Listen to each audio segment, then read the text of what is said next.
Ladies and gentlemen, welcome for the first launch of the year from the Guiana Space Center. Today's mission will use the last born vehicle of our family, the lightweight Vega, for once operated by the European Space Agency as part of the Verta program. Vega is set to deliver the Intermediate Experimental Vehicle, IXV, into a suborbital trajectory for subsequent re-entry, descent and recovery in the Pacific Ocean less than 2 hours after liftoff. IXV is a pathfinder to increase Europe's capabilities in mastering state-of-the-art technologies particularly involved in manned space transportation. Vega shall lift off from its pad in Kourou within a window extending from 10 to 11:43 local time. From liftoff until spacecraft separation, the elapsed time will be about 18 minutes. I would like to thank warmly the European Space Agency, with whom we continue to work hand in hand for its continued support to our activities and for involving Arianespace in space technology development activities as thrilling as those at stake tonight. My gratitude also goes to the Italian space industry. Indeed, Vega prime contractor is ELV, a company jointly owned by Avio and the Italian Space Agency. Regarding IXV, the prime contractor is Thales Alenia Space Italy within the framework of an ESA contract. It is worth noting that IXV will be the 140th payload manufactured by Thales Alenia Space and launched by Arianespace launch vehicles. Such a significant milestone shows better than any words the close ties existing between Arianespace and TAS, and I appreciate that. But the fourth Vega is now being readied for launch, so enjoy the show.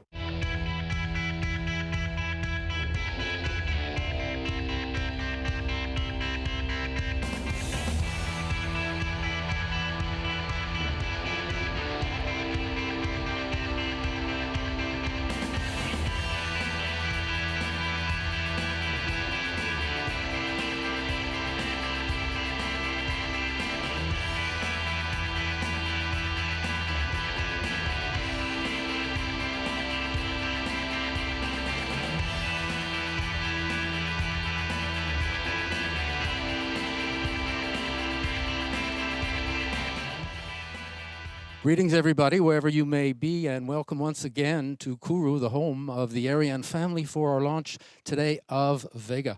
We're coming to you live, as we always do, from the Jupiter Mission Control Building. It's the heart of the space base and the center of all the action, and we're very pleased to see all of our VIPs and customers and our invited guests and friends on hand to share the moment with us.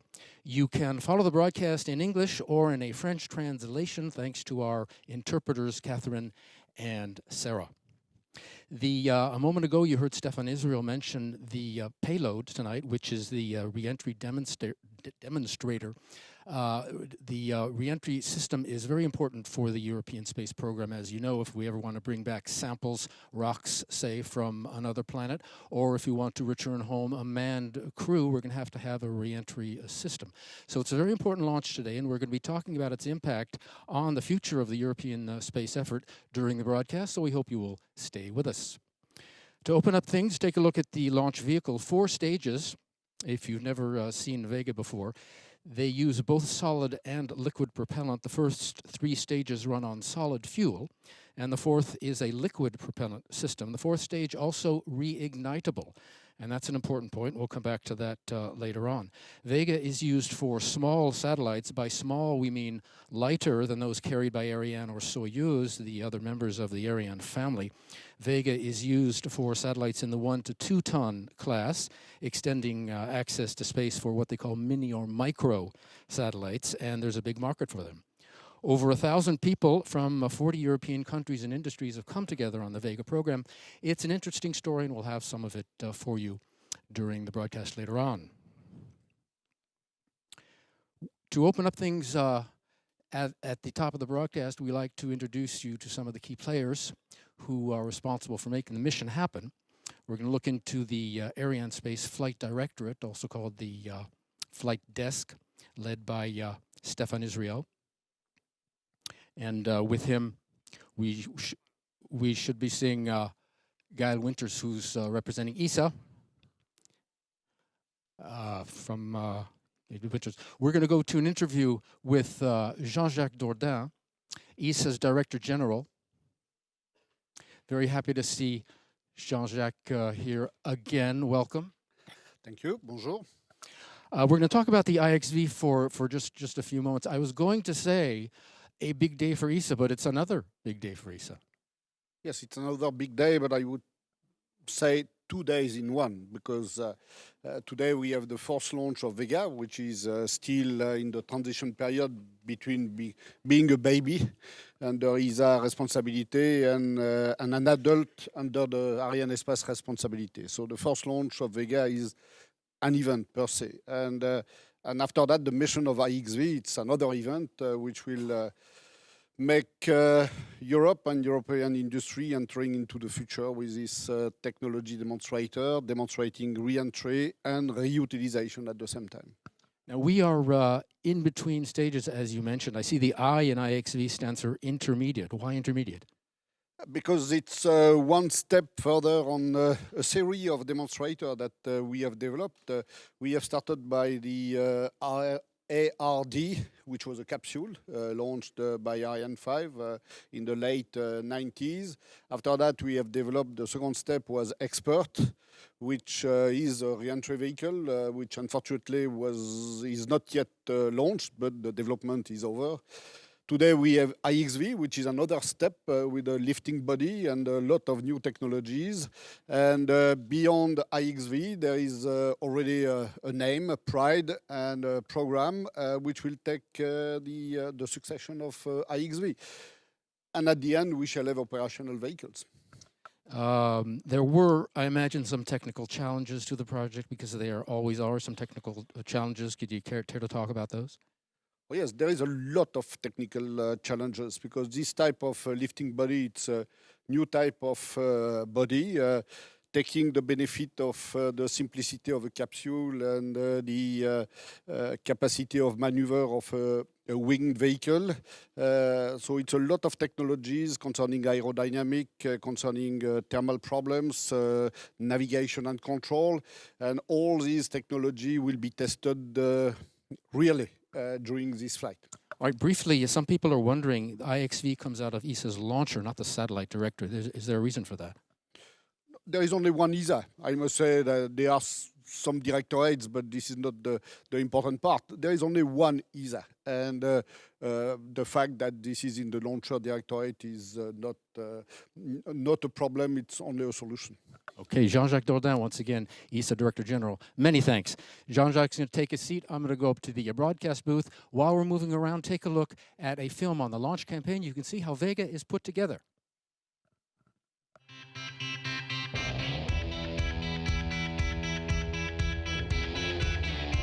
Parts of Vega arrived in Kourou from Europe, Italy mainly, by ship last July. The Zefiro second and third stages were transferred to their dedicated preparation zone until being moved to the launch pad. The first stage, called the P-80, was transferred vertically on September 22nd to the launch zone and placed on its launch table. All 4 stages of Vega are assembled vertically. The P-80 first stage, then the Zefiro 23 second stage, and the Z9 Zefiro third stage. These all use solid propulsion. The 4th stage, called the Avum, is hoisted atop these. Unlike the bottom 3 stages, the Avum uses liquid propellant and is reignitable. The IXV, or Intermediate Experimental Vehicle, arrived by air on September 24th. This is the first time that Vega will launch a 2-ton payload. It will test re-entry technologies and systems for future European Space Agency vehicles. The IXV fuel tanks were filled on January 20th. It was placed on its adapter, then encapsulated in the fairing 9 days later. All these operations are monitored by operational teams on the ground during daily meetings.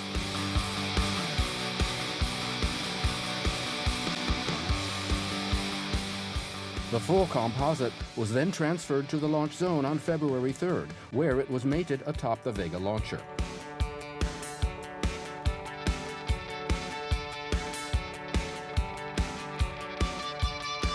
After final preparations, The now complete Vega vehicle is ready for liftoff.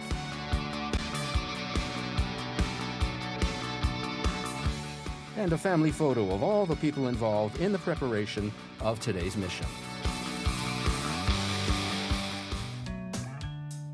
To perform this mission, we have to launch towards the east direction, and so we will use the ground station network, which is standard for east missions, such as GTO for Ariane 5.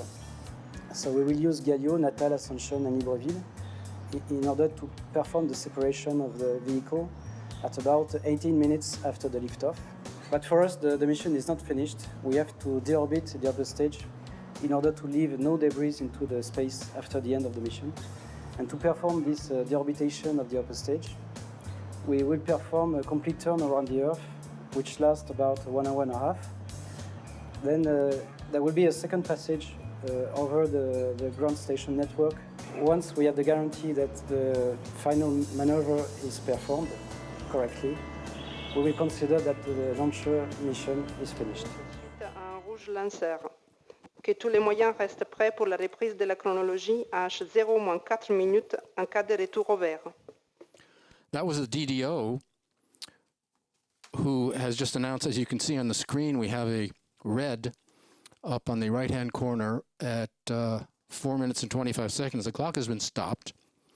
It's too early to say why. But before we say why, we want to welcome Salvatore Mancuso, who's up here in the broadcast booth from ESA. Salvatore is the IXV system manager. Welcome. Good morning, Joshua, and greetings to everyone for this exciting day for Europe today. I'd like to express my special greetings to the IXV operational team, which is deployed all over the world. As you know, we have people in Turin, the IXV Mission Control Center, but also in Africa, in the Libreville and Malindi stations operating the antenna receivers, and of course here in Kourou and in the Pacific Ocean on board of the recovery ship.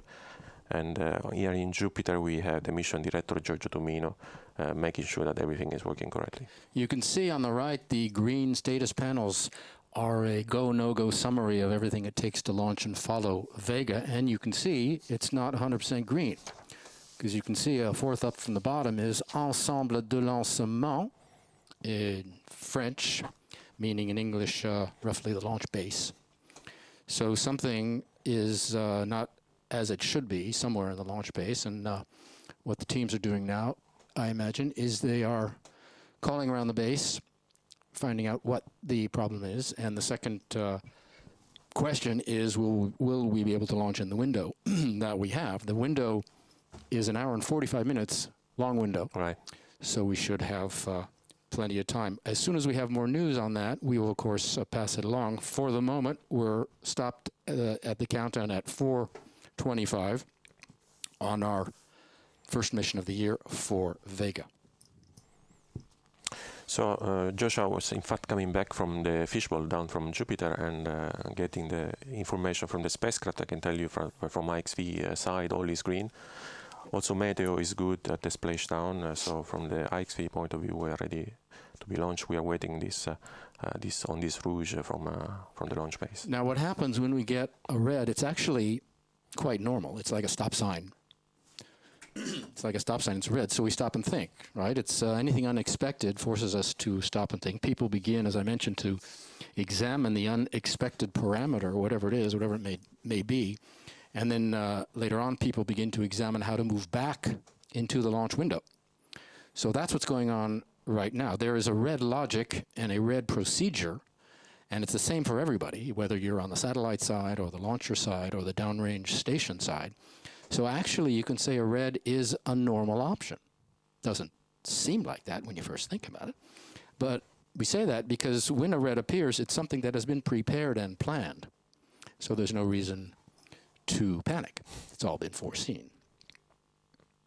Red is also a means of communicating information, right? Yes. So we call it a momentary interruption in our sequence, because the systems, when you get down close to liftoff, as we are now, with minus 4 minutes, as you see, all these systems are constantly being monitored there are actually thousands of measurements, electrical systems and pressures and temperature, speeds, and all these things. And if one doesn't show precisely what it should, we get a red automatically. Arianespace, of course, ESA and CNES leaving nothing to chance. They won't give the green light unless everything is picture perfect.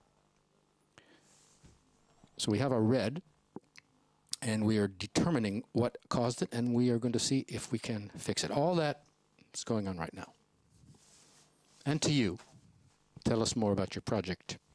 So IXV, you already heard it from Jean-Jacques Dordain. This is a reentry demonstrator. Is a really fantastic project for Europe. It's a second time we try to do the reentry for Europe. The first attempt was in 1998 with the atmospheric reentry demonstrator. That was Arianespace flight number 112. Yeah, it was Ariane 5, yes. It was one of the first Ariane 5 qualification Indeed. flights. Yeah, and I remember, as long as you mention it, I remember that the ADR weighed much more than you weigh tonight. You're what, 1,800 kilos? Yes, we are a bit more than 1,800 kilos. This ADR, I think, I have the figure somewhere, I think it was like 2,700. But Ariane 5 is much more powerful than Vega, so of course you don't have mass limitations. Of course. We are still holding, if you just joined us, we opened with a red on the launch base here. So what's happening is there are, up at the launch base, there's a team of 100 or 200 men and women who are looking at these parameters. I think what we're going to do is we're going to cut away and give everybody a chance to go find some more information, and we're going to put up a message on the screen saying that we will be back. We're going to go, why don't you go down in the fishbowl and get some... Yes, I can try to get some info, people, yes. And I'll do the same. And we will, as soon as we have some information, we will, of course, get back to you. But we are holding in the countdown. As you can see, there's one red bar. Just one will do it.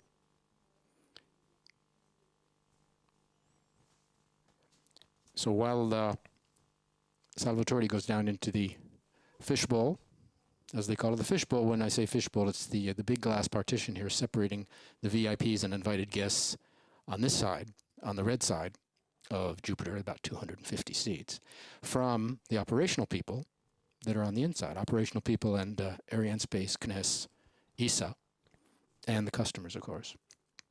So we call it the fishbowl because that's what it looks like. So you're going to go down there. Yes, I'm going to see if I can get some information. You have a lot of people down. All right, we're going to put up the crawl, and as soon as we have some information, we'll be back with more. Stay tuned.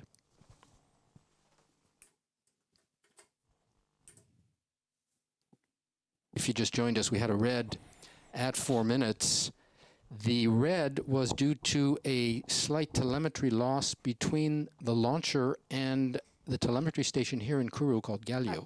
The DDO is going to explain that.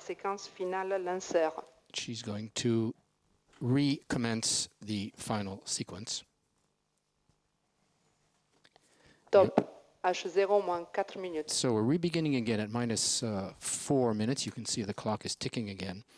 We have a new H0 launch time, which is 13 hours and 40 minutes universal time, which means local. It's 10:40.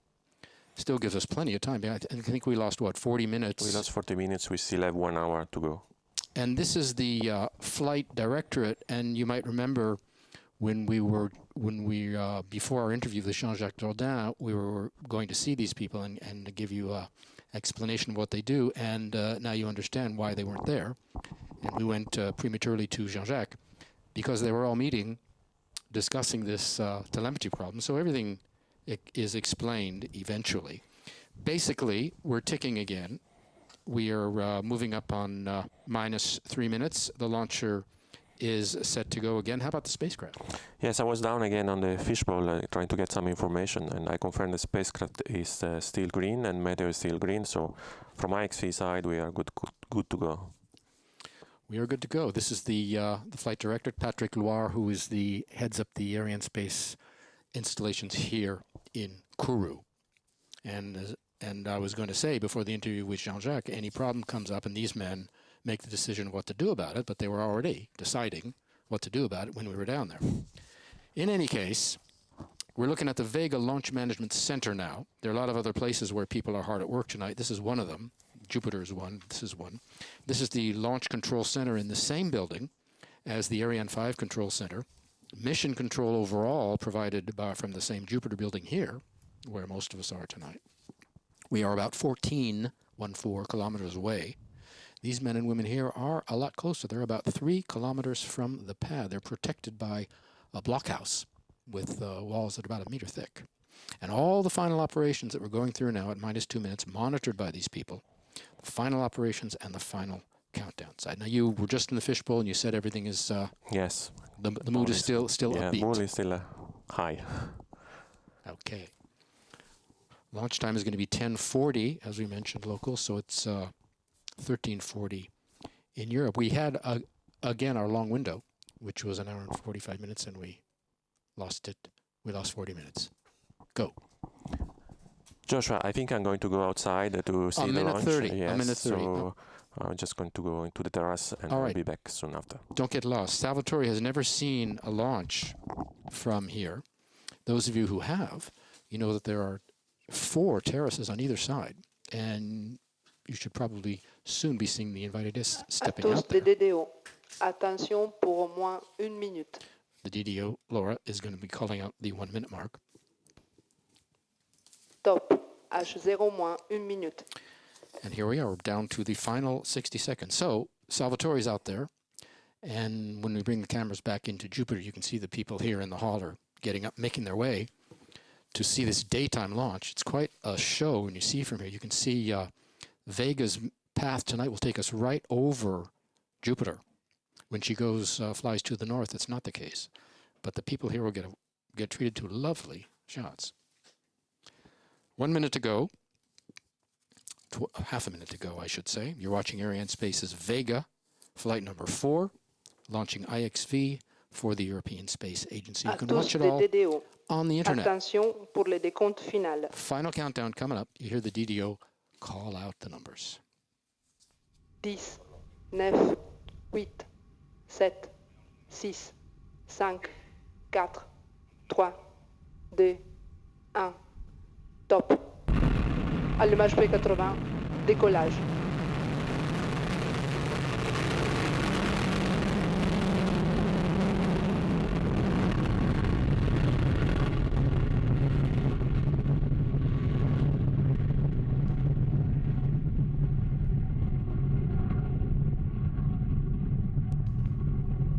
La trajectoire est normale, le pilotage est calme.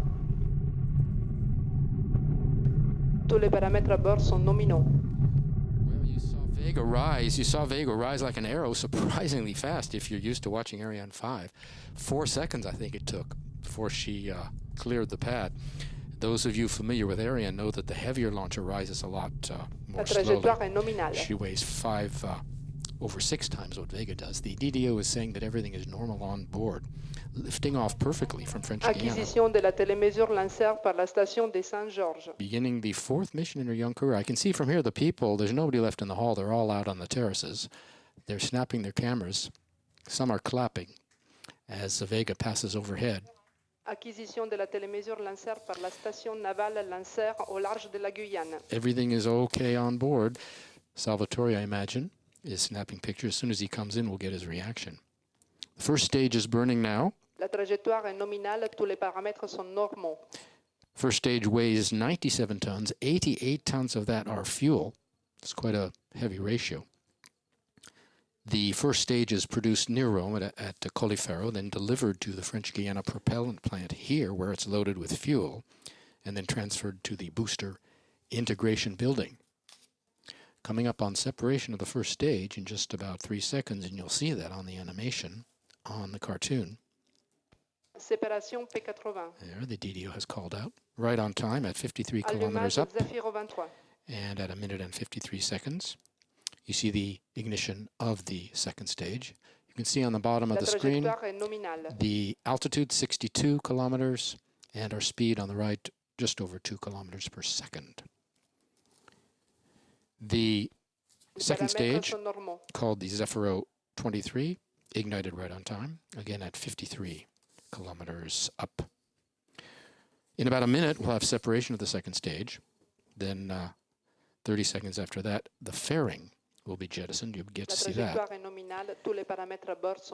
Everything is functioning flawlessly on board as the DDO Laura Apollonini says, calls out the numbers. Then in about 6 minutes and a half into the flight, we'll see separation of the last solid stage. Well, Salvatore has returned and he's beaming. What did you see out there? Yes, Joshua, it was really fun. Yes, Joshua, it was really fantastic. Wonderful view, not many clouds. We could see it up to very high, very bright light of the engine, and then the sound coming up after a few seconds after seeing it going up. Really exciting. What was the most impressive, the sight of the sound? The light was really bright. I mean, the P80, the first stage flame was really incredible. All right. Now that you're back, take a look at the upper right-hand corner of the screen. There's a curve there. You see the cursor climbing up the path there as we have extinction of the second stage. What are we looking at on the upper Yes, right? What you're looking there is basically the predicted trajectory, and which is the curve there, and the dot which move is the actual current position. So it means that if you see the dot on the curve, everything is nominal and as predicted. Because I think we have two flight paths superimposed one on the other. We have the optimal flight path, and with that is the actual. The actual one, yes. So as long as we're one on top of another, we're right where we should be. The DDO has just called out the ignition of the third stage, and there you saw the separation of the fairing, revealing the reentry demonstrator to the elements. Yes, the fairing is normally used to protect all the satellites from the atmospheric drag and heat, and so up to when there is atmosphere, it is kept closed and then it's released. So we're out of the atmosphere now, so we don't need the fairing anymore, and we can get rid of the dead weight. Another place where things are happening tonight is the Real-Time Visual Control Center. That's located just behind Jupiter here in Kourou. Their facilities stand on top of a hill. And you're looking at these teams as they are actually analyzing the data as they come in from the ground station along Vega's flight path. The launcher sends the data down to the ground stations, pick them up, and send them over to these people. The data are then treated to reconstitute the entire mission later, and after that, the entire flight is recreated in figures from liftoff to satellite separation and analyzed again. So you can imagine the wealth of data that Ariane has for each mission going back over 30 years. These shots are coming from Torino, I think. Yes, right? They are coming from the Mission Control Center in Turin. This is the IXV control center where we receive the telemetry after separation. So at this moment, we don't have yet telemetry from IXV. And it's a place where there are all the IXV operators checking that the parameters on board are nominal and the trajectory is nominal. There's some of your people out there? Yes, we have a team of about 10 people from ESA and the same from industry, more or less. You can see the yellow line is the flight path due east, directly east over Africa. And where the line ends, it's in the middle of the Pacific. That, I assume, is where she's going to come down. Yes, where we are landing, it's really in the middle of the Pacific Ocean. We'll get to that a little later. At plus 6 minutes, we're waiting for the separation of the third stage. That comes in about half a minute. So our speed now? Our speed should be around 7.2 kilometers per second, which corresponds to about 26,000 kilometers per hour. It's quite fast. Or if you want, more than 20 times speed of sound. And our altitude should be around 193 kilometers at separation, which you should see now. You also see now the shutdown of the third stage. And we're waiting for and you saw the Zephyronoff, the Zenith, that's also the name of the third stage, being separated. All that's left of the mother ship, the white band on the top, is the Avum, that's the fourth stage, which is going to be lit up in a moment. Yes. And the bottom part, the black and white, is the payload, your baby, the IXV. In 1 minute exactly, we will have the Avum ignition, the first of 3 motors. There's sometimes you might have noticed a slight delay in the time this telemetry Fin de information réception de la télémesure lancée comes par la in here. station des Saint-Georges. This may have been part of the problem earlier, but we don't want to speculate. This is quite normal also, because there is a bit of delay from the time we get telemetry to the time it's displayed, so it's rather normal. Which is why sometimes you see the cartoon on the screen, the event is shown before the DDO gets the confirmation, but that's all quite normal. We are going to see soon the first AVUM burn, and tonight we will have 3 burns. The first one will be used to put the IXV in the correct orbit, in the correct place where we want, altitude and orientation. Yeah. And after a bit, there will be a second burn from longer AVUM. one. Yeah, longer one, which will put the AVUM in another orbital loop, because it will re-enter one orbit after the IXV, so we'll do another loop around the Earth. And a third boost to make the AVUM re-enter. But we won't see the third. We will not see it. That comes in about an hour and a half. Allumage AVUM. And you saw in the cartoon, the first AVUM ignition has come right on time at 8 minutes and 1 second at 221 kilometers up. AVUM, AVUM, which means? Attitude and vernier upper module. And a vernier is what? The vernier stands for a very high precision engine.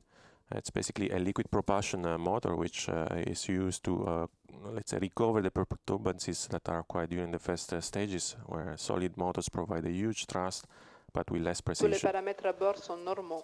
On board the AVUM are also all of Vega's avionics, the flight control, mission management, telemetry, power supply, and distribution. Now we want to turn to our guest, Salvatore. Now you've been on the project since the beginning. Right. Now, what are the points that you're going to remember when it's over? Yes, that's a nice question. As you know, in any project there are ups and downs. So I will start from the downs. In 2009 we started first of all in 2005 with the project, but in 2009 we had a major industrial organization. It was a big setback, so we had to reallocate work to different industries and to perform several tasks. But at the end, I think we had found more innovative solutions, and we are flying today a machine which is really fantastic. So the reorganization was a positive thing? Yes, at the end it was indeed positive. All right. We are going soon to our next film. We have a series of about 8 or 10 films. This next one, you can find out all about how IXV will accomplish its goal of reentry.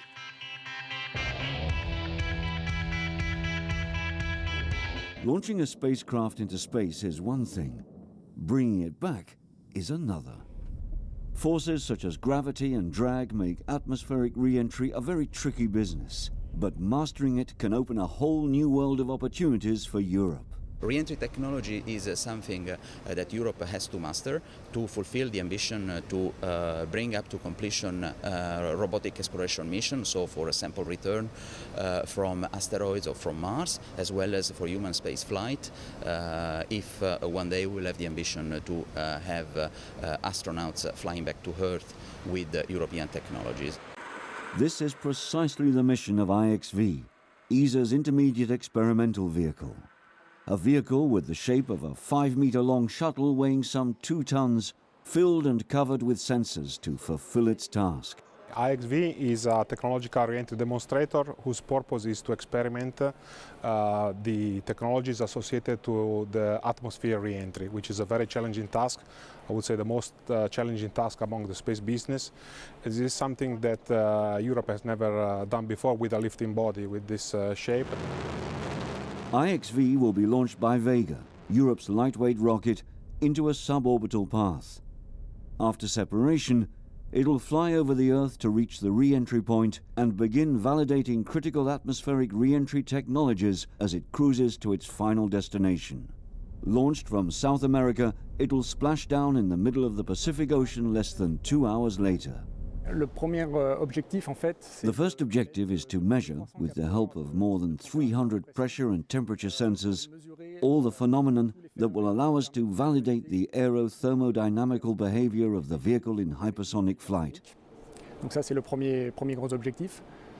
second objective is to validate the in-flight performance of all the advanced thermal protections used, which are ceramic and ablative materials.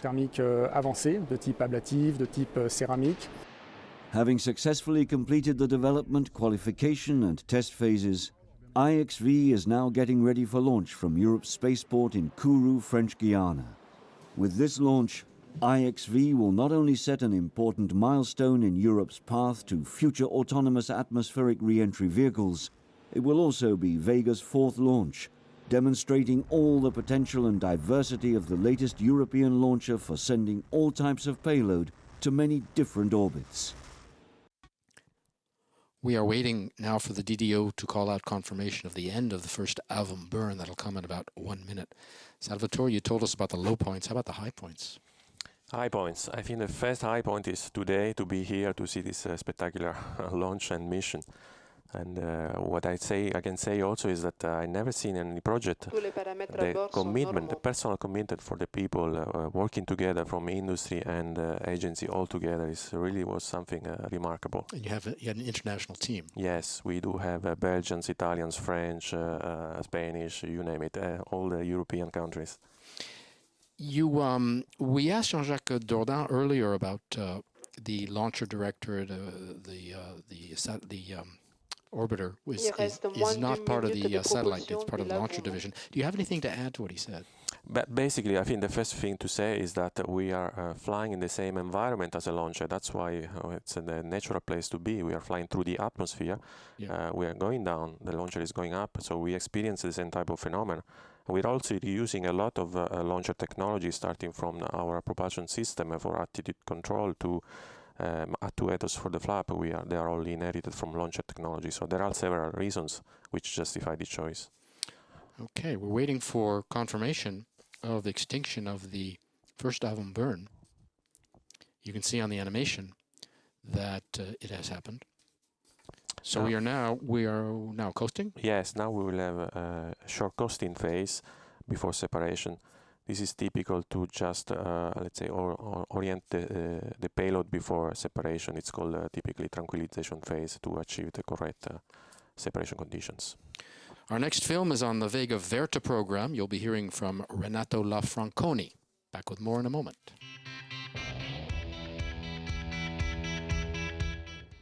The Vega flight VV04 is a very significant launch for ESA, and in particular for ESA launchers, considering its payload is developed by ESA launcher. It's the experimental vehicle IXV, which will demonstrate technologies for new generation launches. And because it is a Verta flight, it's the second Verta flight, with a basic objective to demonstrate the capability of the launch system to perform equatorial launches. The demonstration of Vega launch system capabilities to deliver a wide range of missions in different orbits, together with the implementation of lessons learned and with relevant cost reduction measures, are key objectives of the Verta program and will be key assets for the future operator in order to have a competitive launch system in the market. 2015 will be a year full of launches for Vega. There will be 3 launches planned. Following IXV1, there will be the launch of Sentinel-2A of the GMES Copernicus program, which will be an exploitation launch operated by Arianespace mid-2015. And the year will end with the launch of LISA Pathfinder, a scientific mission developed by ESA, which will be the last Verta launch, such opening the way to the start of a pure exploitation phase. All is well on board, as we're going to go to Torino, I think, again. You can see on the bottom left of your screen our altitude, 322 kilometers, the separation of the spaceplane due at 340 kilometers. Can I say spaceplane? Is that accurate? Yes, that's indeed what it is. It's a mix between an airplane and a spacecraft. It's a plane with no wings. It's a plane with no wings. The 45th mission for the European Space Agency by Arianespace tonight. In our next short film, we get a look at the role of the Turin Mission Control Center. The Mission Control Center in Altec will coordinate the entire mission of the IXV. This will be done through the acquisition, storage, display of all the telemetry data the vehicle will send on ground. There will be 3 ground stations on ground. The first one is the Libreville one in Gabon in Africa. The second one is the Malindi in Kenya. And the third one is embarked on a recovery ship that will recover the vehicle after the splashdown.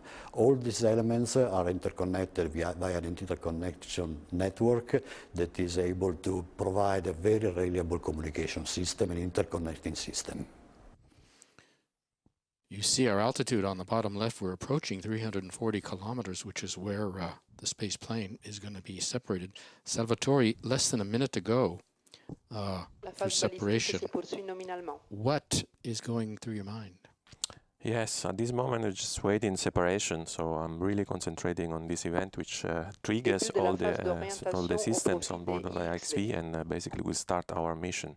So it's really a critical moment. It's a moment of concentration and of focus as we await the DDO to announce separation of IXV. Again, with a bit of fin de visibilité lanceur par la station d'ascension.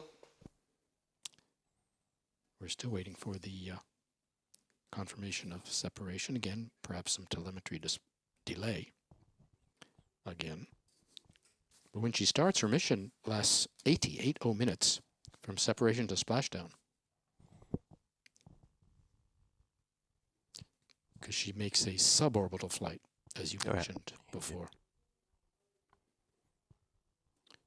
Gentlemen from, are those gentlemen from your team? Yes, on the right you see Giorgio Domino is the project manager. Right, and they were on the phones, Fin de la phase d'orientation. waiting for the signal. Séparation IXV. There, the DDO has said separation of IXV. You can see Stefano Bianchi leaning back in his chair, and you hear the applause. So we have now the separation, and in the coming minutes there will be a lot of activities on board of IXV, from switching on the transmitters and sending down data to our stations to initialize the propulsion system and prepare everything for the re-entry mission, which will come up. You see how that happens, the space plane pushing away from what's left of the mothership. That was the rest of the AVM, the 4th stage. Is it fair to say, Salvatore, that the first 4 Vega flights, tonight the 4th, all testing a different configuration of the launcher? I recall the first flight carried a rather complicated payload and platform, heavy satellites, CubeSats. And then the second flight, testing the carrying structure. We'll get the answer before in a minute. We're going to the launch replay first.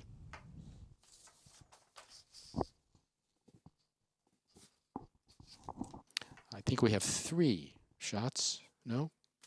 We have many different observation posts here at the base. Here's the rest of it.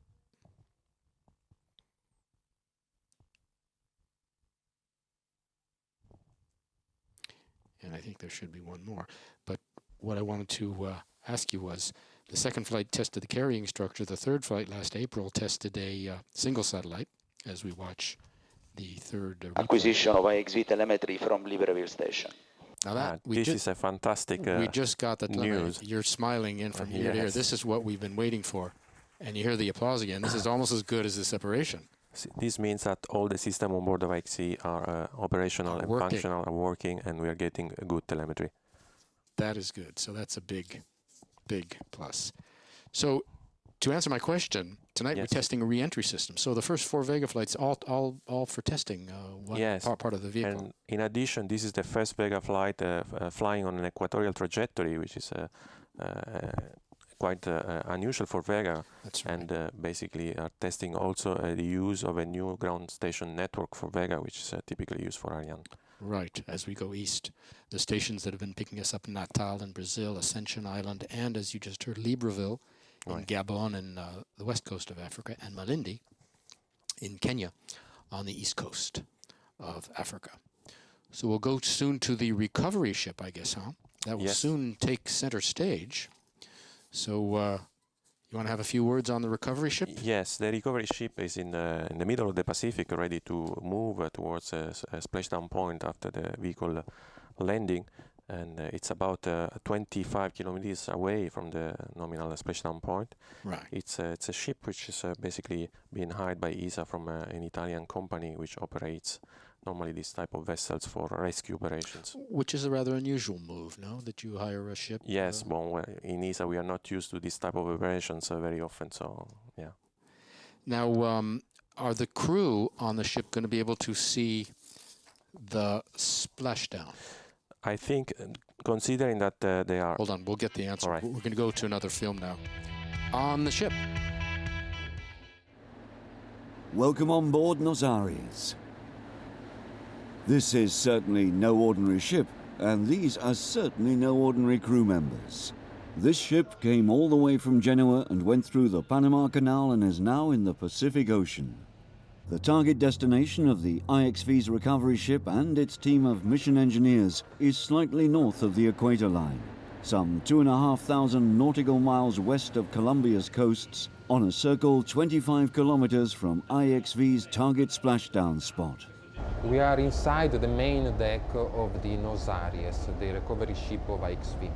Our team is responsible for the naval station. And soon recovery in the Pacific Ocean. Today, my first thought obviously goes to the Italian space industry, which is the main architect, not to say the leader, of IXV outstanding mission, and more generally, a major contributor to the European space endeavors. On the one hand, with the launch vehicle, Vega, placed under the prime contractorship of ELV, a company jointly owned by Avio and the Italian space agency ASI.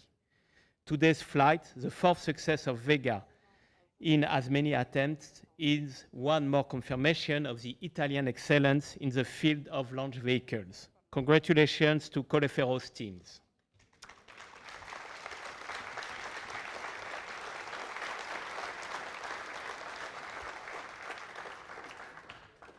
On the other hand, this Italian leadership is on the Payload, the intermediate experimental vehicle built by Thales Arianespace in its Torino factory. I propose not to comment more than that because we will see in some minutes how things are going. Today, the CAG is very Italian, and we like that because it shows the strength of European nations when it comes to space capabilities. So let me warmly thank Roberto Battiston, President of the Italian Space Agency, for honoring us with his presence and for ASI's unwavering support to our programs. Thank you, Roberto.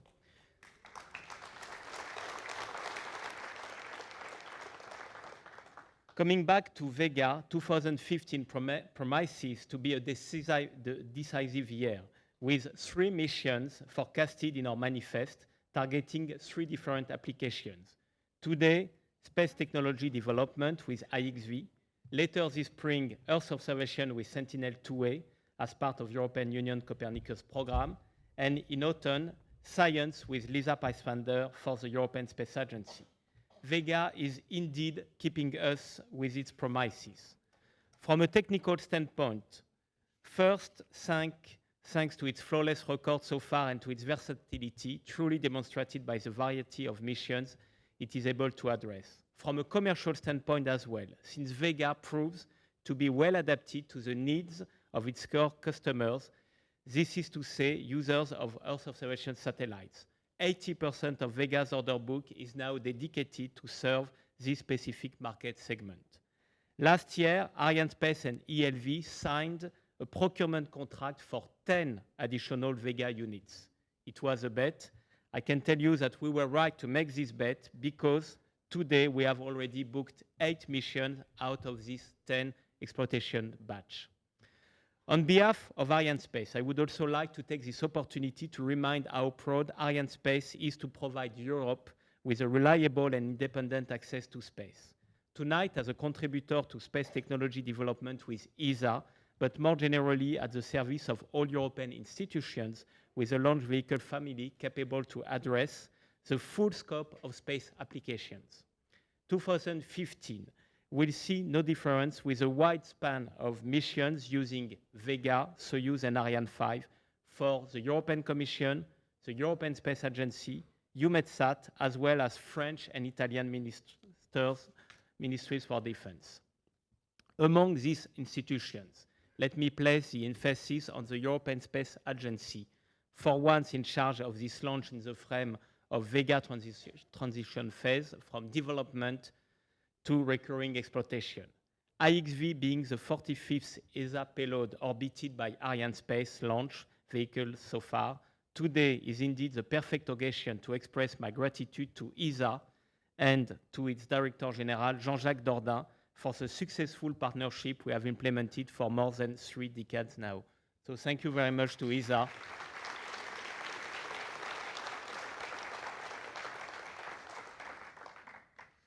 VV04 was thus our first launch in 2015, which is expected to be as busy as 2014.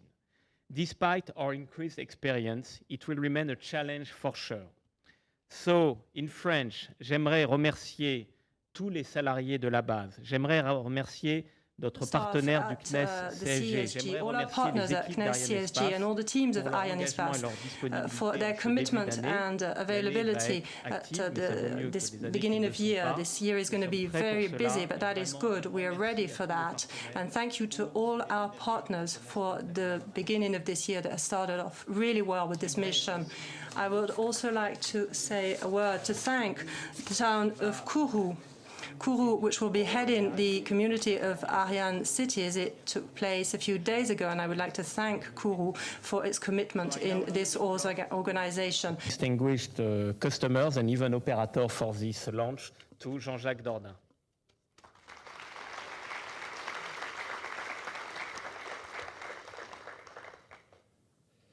Merci, merci Stéphane. Je vais me permettre de parler en français. Stéphane, I'm going to speak in French because I don't have the same emotion in English. 4 launches, 4 successes. That's the grand slam, as they say in tennis. It's a great start. And as Stéphane has just said, that's 4 launches to completely different orbits. This demonstrates not only the capability of the launcher, but also its tremendous flexibility. The capability and the flexibility of the youngest member of the launcher family, together with its big brother, Ariane. A newcomer to the family, perhaps, but it's starting to gain quite a reputation. A very gifted child, shall we say. And I'm sure that the technical successes that we have just seen will lead to commercial successes. And Stéphane has in fact confirmed this. I think that the future for Vega is bound to be good. And to demonstrate our confidence in ESA, in Vega, ESA will be using it twice again this year. There will be the Sentinel-2A launch and LISA Pathfinder launcher as well, again for 2 totally different orbits. Sentinel-2A will go up to polar orbit, and LISA Pathfinder up to the Lagrange point number 1. The Vega mission is finished. I won't say anything about the other part of the mission. And I'd like to thank all of those who contributed to this 4th success. Obviously, the member states, the participating states in Vega, under the leadership of Italy, but with tremendous support from the other participating states as well. Thanks also to all of the member states, which, as I've already said, fund 2/3 of the fixed cost of the space base, which makes it quite a unique place in the world. And this is something that the world envies. We'd also like to thank industry, European industry, led by ELV. Every time there's a launch, you demonstrate your expertise and competitiveness. So, well done. Thanks also to Arianespace, of course. We cooperate with them in order to bring about this transition that I was referring to earlier, moving from the childhood of Vega, going through the operational period. It's difficult. We've seen this with other launches as well. But the transition is something that ESA and Arianespace are trying to secure together. Thanks also to the CNES, CSG, and particularly the CSG. This launch base, and again I said it earlier on, is unique in the world. We're the envy of the world. It's not only unique because of its geographical location, but it's also unique because of the expertise and competence found here. Whether we're talking about industries from Europe, but also the local industries and companies. And I think this is what contributes to the uniqueness of this space base. And my thanks also go to my ESA colleagues, as usual. And my thoughts are particularly, with great respect, addressed to Antonio. What is most reassuring with this success, and this is something that I see whenever I go and take a look at the launcher and the launch base, what is actually particularly positive with Vega is that this program has made it possible for us to bring up a new generation of engineers. They're all young, unlike me. These young engineers, whether they're from ESA, CNES, Arianespace, or industry, show skills and expertise, and that is great news. It's great news because we're about to start on the development of Ariane 6. The DNA for Ariane 6 is a mix of the Vega and Ariane 5 ADN. I won't say which is father, which is mother, but anyhow, the ADN comes from both. The fact that Vega has done this, has introduced a new generation of engineers, is extremely encouraging for the future of Ariane 6. So that's the end of the Vega mission, and now the IXV mission has just begun. It'll be followed by the different control centers, Altec in Turin and ESOC in Darmstadt. And now I'm going to join my colleagues, if you don't mind, and I'll see you all later. Thank you.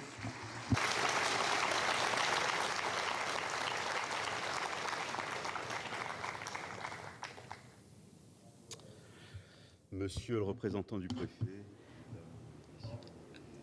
Ladies and gentlemen, and I address myself also to the President of the Italian Space Agency, Jean-Jacques, Director General of the European Space Agency. Ladies and gentlemen, this is quite a day for us. Congratulations to all who, in whatever way, have contributed to this morning's success. It's the first launch of the year from the CSG. For the very first time here in French Guiana, we've seen a launcher go up carrying an innovative re-entry vehicle. We have to underline the tremendous performance of the IXV project. The mission is continuing, but already we can say that the project is opening the future to new technologies. It has ambitious research objectives, such as validation of aerodynamic and thermal fluxes that are very difficult to predict, thermal protection of a new generation that are going to be tested out, and they will accompany future generation launches, and also the implementation of an advanced automatic guidance system that will make it possible to come back to Earth at hypersonic speeds. Now, I have some pilot friends in the room, and that amuses them, but I have to say that I hope that the launches of the future will come to light here at the CSG. So congratulations particularly to the ESA and TAS project teams for having developed this vehicle, IXV. It's a true scientific spacecraft serving technological progress in Europe. Around about 10 years ago, and I can remember this in my previous job, I remember colleagues from CNES and from ESA who were ardently and vehemently defending their vision of research 10 years down the road. They'd already thought of IXV. There were centers involved in research on future launches, and they were thinking about this. And now we've seen that it's become reality and shows tremendous technological prowess. So we impatiently and keenly await the re-entry in the next hour, and I do hope that the data that will be gathered will be rich, because on the basis of this, it'll be possible to go ahead with the research and scientific work that is going to be extremely positive and encouraging for future launches. This launch is a tremendous success, as Jean-Jacques was saying, and Stéphane as well. It's a Vega success. This is the 4th Vega flight, and it confirms that it's totally reliable. And I once again would like to say that the implementation of it is remarkably simple. It's something we've seen every day. On behalf of CNES, I'd also like to congratulate the ESA launcher teams, those of Arianespace and industry, who've been working under the leadership of ELV. Congratulations for this success. This launch is the summum of a lengthy campaign during which we demonstrated the maturity of this launch system. Congratulations to the teams for their tremendous expertise shown up during the campaign operations. Vega was developed by ESA, and it has given Europe a high level of reliability, performance, and accuracy. Once again, it is a good example of Franco-Italian cooperation, and it shows that there's a common resolve to move ahead for Space Europe. And it's not just launchers we're talking about here, but orbital systems as well. And we've already seen, for instance, satellites that have evolved from this cooperation. We've seen them being launched from here. We can also say it's a success for the launch range. This 4th launch was particularly innovative.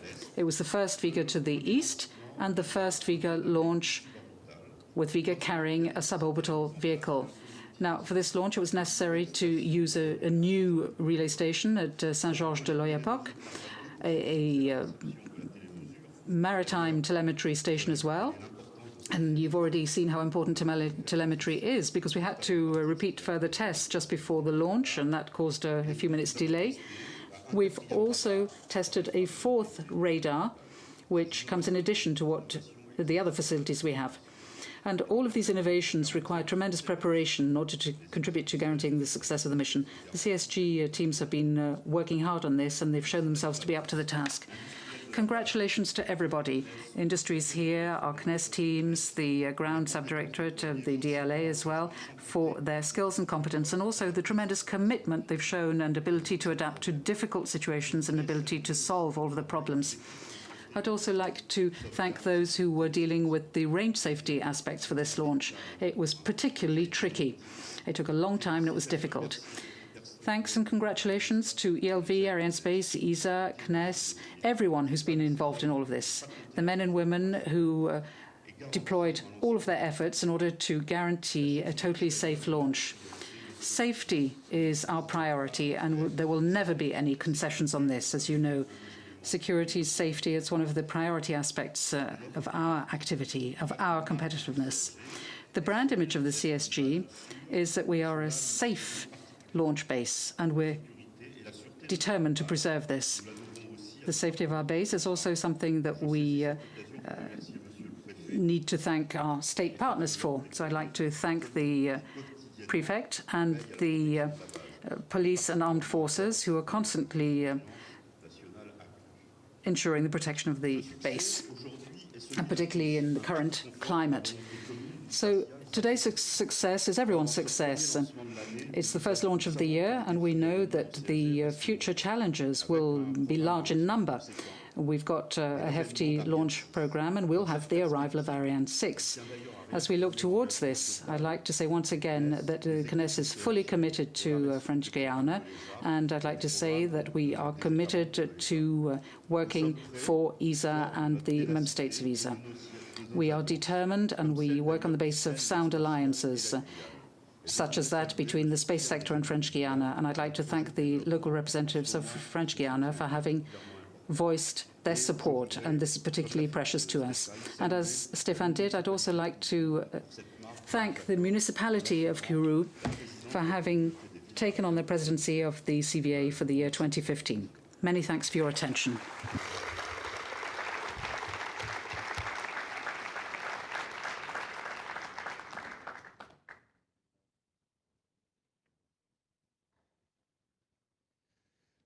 Okay, so this is the end of the Arianespace mission for VV04. So just to let you know that we will be back in CSG at the end of March the 27th, for another key European mission. It will be for Galileo. It will be with Soyuz. And we will have a third mission for Italy and France with CICRAL in April the 15th. So the European years goes on here from CSG. Now the video transmission will be resuming in less than 40 minutes. And if I have counted well, we should have the end of the mission at noon 20. So thank you very much, and let's be concentrated for the last part of the mission, the IXV part. Thank you so much. Thank you very much.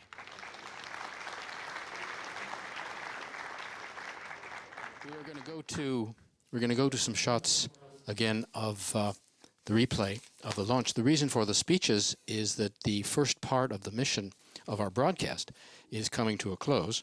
So you heard both from Stéphane Israël and Jean-Jacques Dordain. Here's the replay from another angle. You want to say something about the satellite? Yes, I can confirm that we have received signals from Libreville and Malindi that all the parameters are nominal.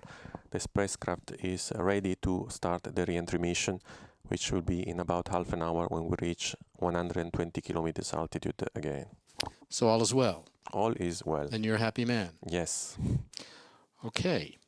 We should be going to shots of Turin also, and we may also finish the film on the boat, Nos Aires, and then we will probably be back to say a temporary goodbye, because we will leave you for about 35 minutes, as Stéphane Israël said, and when we come back, we will have the parachutes and the splashdown and all that exciting stuff.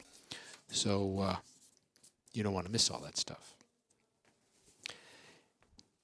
The Arianespace Vega ship performing flawlessly and separating the spaceplane, the wingless spaceplane, as we've decided to call her, exactly on time. On the screen you see now the plot of the trajectory of the IXV, and you see in the middle, or this big circle in white, where it is located. Basically it is in the middle of... And that's where the spaceplane is? Yes, that's where it is. It's above India, more or less. Above India, and she has to cross India and cross Asia and splash down in the Pacific. Right.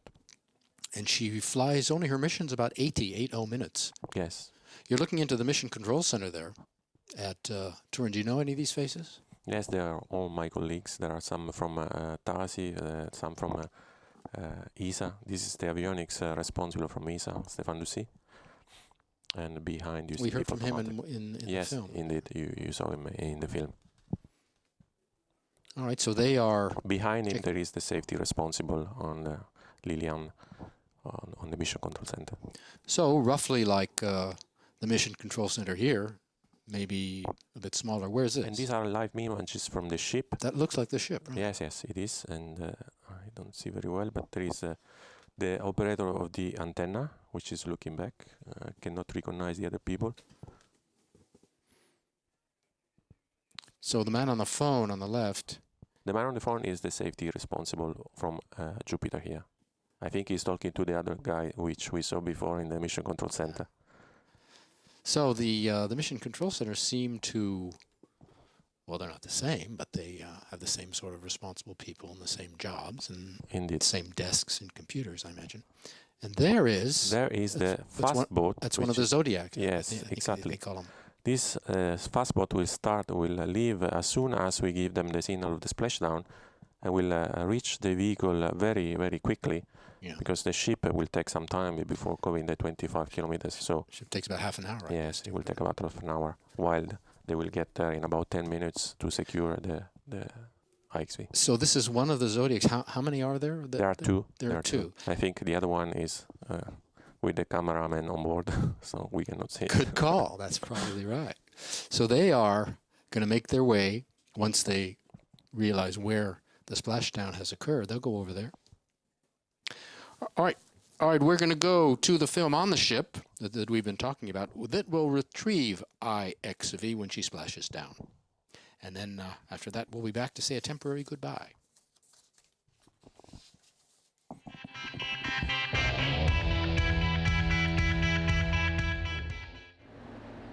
Welcome on board Nos Aries. This is certainly no ordinary ship, and these are certainly no ordinary crew members. This ship came all the way from Genoa and went through the Panama Canal and is now in the Pacific Ocean. The target destination of the IXV's recovery ship and its team of mission engineers is slightly north of the equator line, some 2,500 nautical miles west of Colombia's coasts, on a circle 25 kilometers from IXV's target splashdown spot. We are inside the main deck of the Nos Aries, the recovery ship of IXV. Our team is responsible for the naval station. The naval station is made by the telemetry system, but it is also composed by a meteo station, and we have also video recording equipment. Only a few days before the launch and on board, the clock has started ticking. Antenna, telemetry receivers, all systems need to be carefully checked and operations rehearsed. On February the 11th, the ship will release weather balloons to check the wind conditions over the Pacific and provide information on IXV's descent path. If weather and sea conditions allow, then IXV will be launched on top of a Vega rocket, sent 420 kilometers up into space before beginning a long glide back through the atmosphere. During this journey, Nos Aries will receive the readings from IXV's 300 sensors. Our team will control the antenna, which is a 2-meter dish antenna, from this position, point it toward the IXV using the trajectory predicted by the Mission Control Center, and using the antenna we will receive the signal from the vehicle, which will send us all the recorded measurements made during the most important part of the flight. The ship's antenna will then pick up the beacon signals to locate the craft in the middle of the ocean. At the splashdown, first people that will reach the vehicle into the ocean will be the divers. The ship crew will bring us to the point where IXV will be floating into the ocean, and then they will take care to retrieve the vehicle from the ocean, securing it on the main deck of the ship. Mission engineers will then retrieve the card storing all data collected during the flight, a wealth of information that will help guide the design of future spacecraft bound to return to Earth.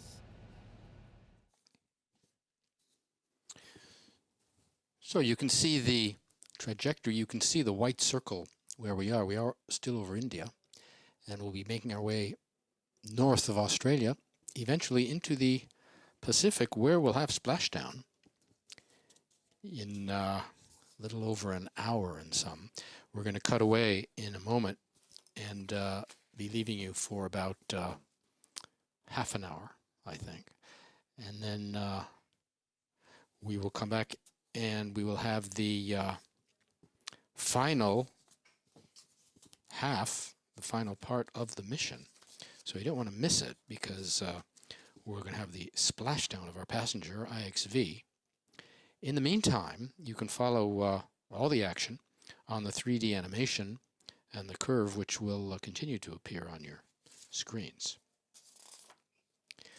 Development, just before we go, a couple of notes on cost. You might be wondering, development of Vega cost 710 million euros, funded through ESA contributions from 8 member nations, Italy, of course, France, Germany, Spain, Belgium, Netherlands, Switzerland, and Sweden also contributing.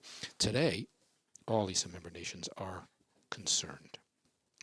Another 76 million euros came from direct industrial investment by Avio in the development of the first stage, remember, also called the P-80.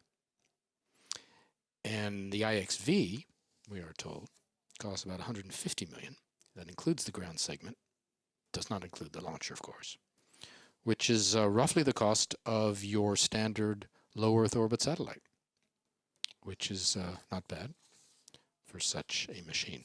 So, as we close out the first half of the broadcast, it's a big year for Vega, with 3 missions coming up. After today in June, she will be launching Sentinel-2, that's a high-resolution Earth observation mission. You won't want to miss that one. Then in September, Lisa Pathfinder was mentioned by Mr. Lafranconi earlier in one of the films. Lisa Pathfinder will go to the Lagrange point for in-orbit testing of new technologies, and then is when Arianespace and ESA can move into the full exploitation phase of the launcher. So with those news items, we will leave you, and we'll be back for the second half of the mission. Enjoy the break, everybody.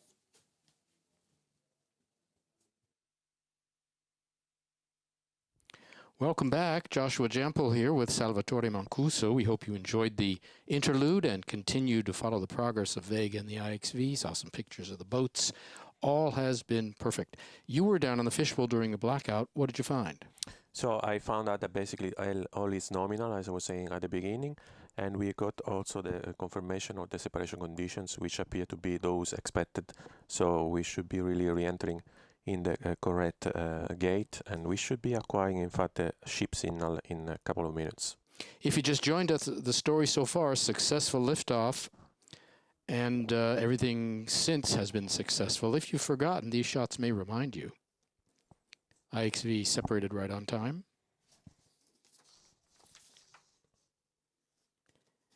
And anything you want to say on the blackout? Yes, we had this blackout for after Libreville because of visibility coverage. This is typical also of Ariane flight. True, yeah, but for a different reason. Yes, and then we had another blackout, which is what we are experiencing now, which is due to the fact that we have a plasma hot air surrounding the vehicle. Acquisition of IXV telemetry from the naval station in the recovery ship. The trajectory parameters are nominal. This is a fantastic news. You just gave me a thumbs up, son. Oh my God. So we have received the signal from the ship, which means that the IXV has flown successfully the re-entry mission, and we are receiving the telemetry, which is really the core, the juice of the mission. So this is a really fantastic news. So the ship is where now? Not the ship. The space plane is where? Sorry? The space plane is where now? Yes, it's about I would say around 50 kilometers altitude, but it's still traveling. It's still far from the ship. I couldn't tell you how many kilometers, probably 100, 200 kilometers away. It's over the Pacific then, I imagine. It's over the Pacific, and soon we will have the start of the parachute sequence, which is another critical phase. That comes in about 3 minutes. But before that, our next film is going to see how IXV is testing and mastering its technologies.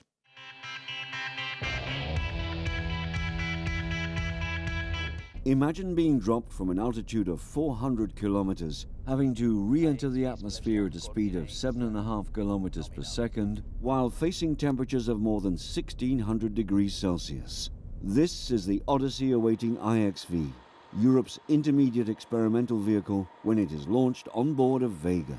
ESA's technological re-entry demonstrator is as big as a family car, with a cone shape to facilitate re-entry.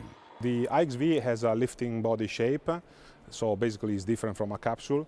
And the peculiarity of this shape is that interacting with the atmosphere while it re-enters from space is capable to generate a lift. And so this allows the vehicle to be guided during its re-entry, and this allows to reach a more precise point during the re-entry.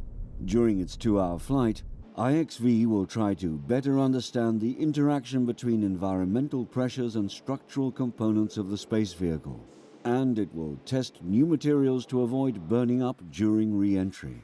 The vehicle is filled up with more than 300 sensors to investigate the critical aerothermodynamic phenomena. Then it integrates advanced thermal protection systems made by ceramic matrix composites as well as ablative systems. A third important objective of this mission is to understand how to improve guiding the space vehicle through this very tough journey. We need to be able to guide the space vehicle so that it can navigate through the atmosphere with the right angles that will allow the vehicle to withstand the pressures and frictions which occur during re-entry. The knowledge gained by IXV will add to the data provided by its predecessor, the atmospheric re-entry demonstrator launched on the third Ariane 5 flight in 1998. During its mission, the ARD recorded and transmitted to the ground more than 200 critical parameters for analysis of the flight and behavior of onboard equipment. Compared to the simple ARD capsule, IXV's lifting body shape, new materials and advanced in-flight technologies, such as guidance navigation control, increase the scientists' expectations. Mastering re-entry technologies is key for a wide range of applications in future space transportation, including planetary exploration, returning samples back to Earth, and sending astronauts into space. It can also open the doors to the future development of European reusable launcher stages. They said in the film, and you also said it earlier, this is the hot part of the trip. Actually, now we are getting out of the hot part, and we are getting ready for the deployment of the parachute. I've been hearing in the background the mission director saying that all parameters are nominal, so it's very good news. That's what we want to hear. Tell us about the parachutes now. There are 3 of them. Yes, there are 3, and the first one is coming up soon. It's a supersonic parachute. We are now about speed of 1.5 times the speed of sound. So this first parachute will slow us down to subsonic speed, so below speed of sound. And then we will have another one, a subsonic one, stabilizing the vehicle to the optimal condition for the deployment of the main parachute, which will descend us to the splashdown at the correct velocities. And when you say main parachute, I guess it's the biggest, right? It's the biggest. It's about 30 meters diameter. A final film now before splashdown from Thales Alenia Space, the makers of IXV.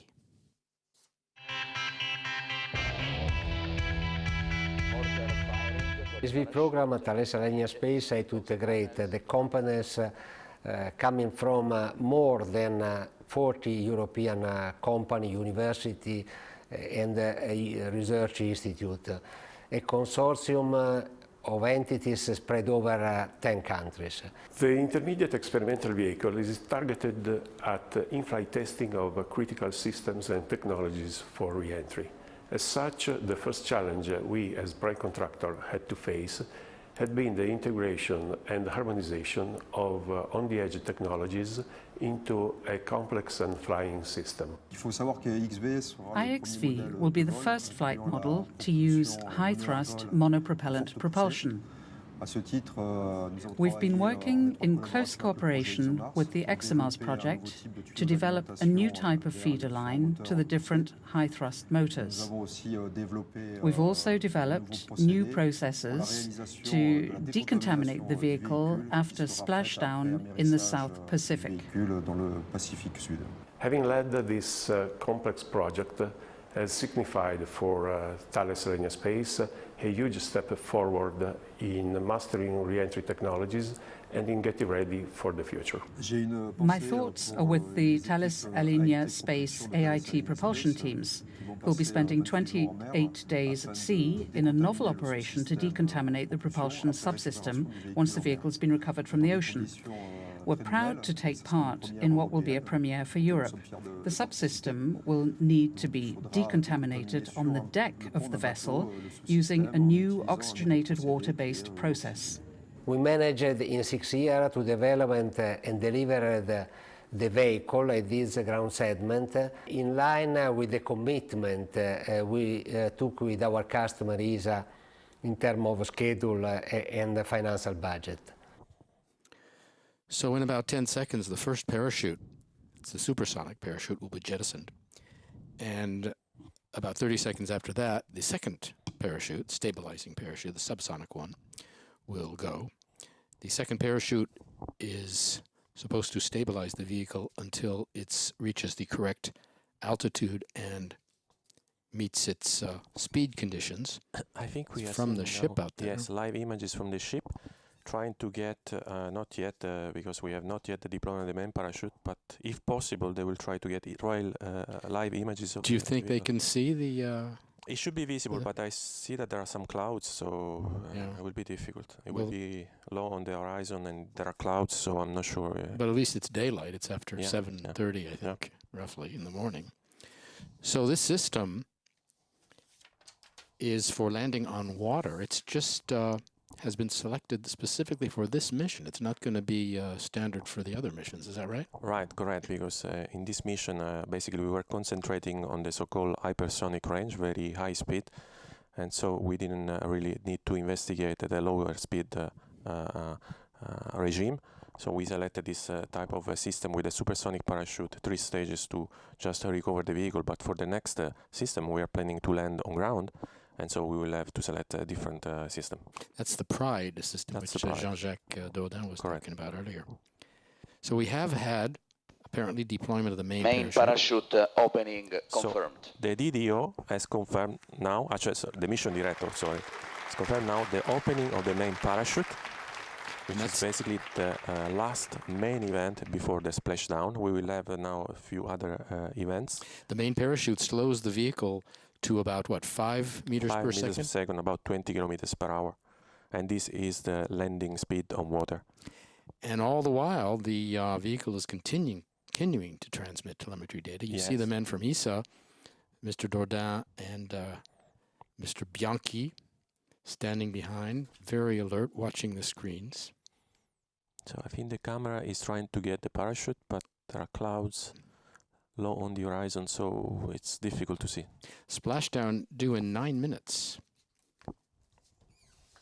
So there are now some operations taking place. So we will have first the jettisoning of the so-called flotation panels, and then the inflation of the balloons.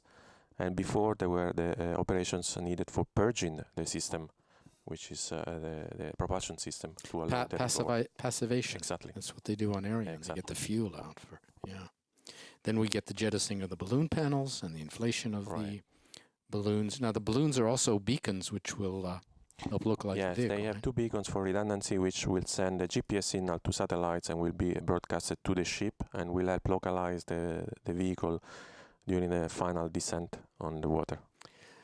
Tell us, in all, what % of the system is, in the European system, is new, has not been used before? This is, of course, a second time, as we said before, that we do a re-entry in Europe. So it's, I would say, it's more than 90% is new. Really?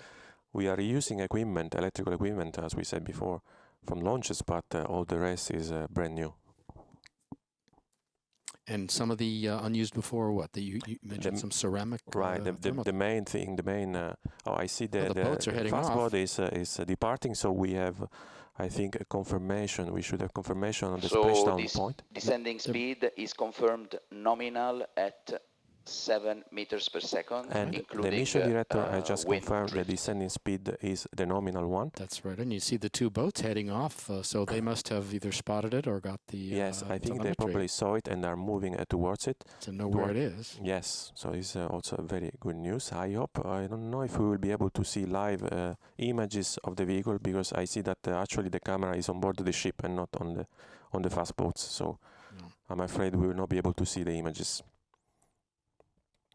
So how does the ship actually recover the IXV, because the 2 Zodiacs go first? Yeah, the 2 Zodiac go first to make sure that they reach the vehicle as soon as possible. Propulsion system they purging also sequence properly completed. They also have to, don't they, first see that there's no toxic material Exactly, on board? because the propellant we use is rather toxic, so they need to make sure that there is no leakage, and so that they can get close to it and start the recovery operations. To answer your previous question, basically at the same time that the fast boats are going towards the vehicle, the ship is also moving forward, but being slower, it will reach the vehicle in half an hour, I believe. So how do what do the Zodiacs do first when they come to the Yes, on board the Zodiacs there are divers, professional divers, which, as we said before, will make sure that there is no leakage of the toxic material. Then they will secure the vehicle with additional flotation system to make sure that in case of problems the vehicle does not sink. And will cut the parachute which remained attached, and will secure it with ropes for the ship then to come and pick it up with the crane. There's a crane on board the big ship? Yes, there is a big crane, but the ship, of course, it will take time to reach the vehicle, so they need to secure it before the ship arrives. So when the ship comes up to the space plane, the crane, the arm of the crane actually reaches into the water and lifts it out of the water onto the deck. Exactly. So the vehicle will be put on the deck, and the decontamination operations will follow up, just to spray the vehicle with fresh water to make sure that there is no leakage of toxic propellant. So I was going to ask you, how close can the big ship get to the? No, it will get very close because it needs to operate the crane, so it will be there. Right. I was going to ask you. You've been on the ship before. You said. Yes, I've been on the ship for the recovery rehearsal. It was out of the coast of Livorno in Toscana in Italy. And yes, it was quite exciting because we have developed also a mock-up very fully representative of the shape of the vehicle and the mass. So it's a kind of IXV2, which of course doesn't fly. And we have used that to do all the recovery rehearsals operations. So you were there once. Do you regret that you're not on the ship now tonight? Well, on one side, I think that the people on the ship must be very excited at this very moment. But on the other side, thinking about that they need to stay 1 month on the ship in the middle of the Pacific Ocean. That's long, yeah. And you're not a good sailor, is that what you're saying? Okay. So we're waiting. We have 4 minutes to go before Splashdown. Hopefully we'll be able to see it. All IXV flotation panels have been ejected. So it's confirmation from the mission director that the flotation panels have been ejected. And that's so good. as I was saying before, that's more good news. That everything is working nominal. So the next operations are as we Réacquisition de la télémesure du lanceur par la station de Gallio à Kourou. And this is a DDO announcement of the AVUM, which has sent telemetry and been reacquired by the Gallio. So the AVUM has made its La trajectoire du lanceur est nominale. Yes. So the DDO is now following the AVUM IXV trajectory. recovery ship can visually see the parachute. And we have confirmation of the mission director that the ship has seen the vehicle parachute. And you can see the reaction here in the hall. We'd like to get some pictures of the ship spotting the parachute coming down. We will get them, but I don't think a real time. We'll get them later. Yeah. Do you want to talk about how the why such a mission? Did we go over that, or are you too excited in your? I don't know, but yes, we. Well, for the moment, all eyes are concentrated here in Jupiter. Yes. It is a very I don't want to say tense, but it's a focused moment. It's a concentrated moment. Yes. And people have been through satellite separations before, but they've not, I don't think, been through something like this. No, we had, as we also say, so in the previous movie, the ARD experience in '98, which was quite similar, but with a very different vehicle and a more simple one. Simpler vehicle, yeah. Yes, here I think one of the most advanced features of the IXV is also the fact that it has flaps, so aerodynamic surfaces, so it maneuvers like a plane through the atmosphere. And this without is a wings. unique feature. Without wings. The wingless plane. Loss of IXV telemetry from the naval station, fully nominal. Now the mission director announced the loss of the telemetry from the station, which means that the vehicle is splashed down, very likely, because when it goes at very low altitude, the antenna is not able to follow anymore the telemetry signal. So we didn't see it. No, unfortunately, we could not see it. It looks like low clouds or fog. Also, the resolution of the camera is not very high. This is true. But we had confirmation from the mission director that the people on board the ship saw the parachute open, so that's a good sign. So we're waiting for confirmation of splashdown. 1 minute to go. All eyes are concentrated here on Jupiter. There's the shots of Turin on the right, where they also are waiting for... And you see there the mock-up I was talking about before, the representative vehicle that we used for the recovery. That's the one that you were you were on the ship, yes. weren't you? How much is that? Does that weigh the same? Same mass, same size, same shape. 20 seconds to go until splashdown of IXV, concluding the 4th Vega mission. Well, I see some happy people on the boat. I think they have reached the vehicle from the excitement that we see on the boat. Hands in the air, hugs. Too bad we don't have sound. Yeah. There they are. They look, yes. So I think there is confirmation there we are. Well, that we have reached the vehicle. I think we can take that for a yes. Yes, definitely.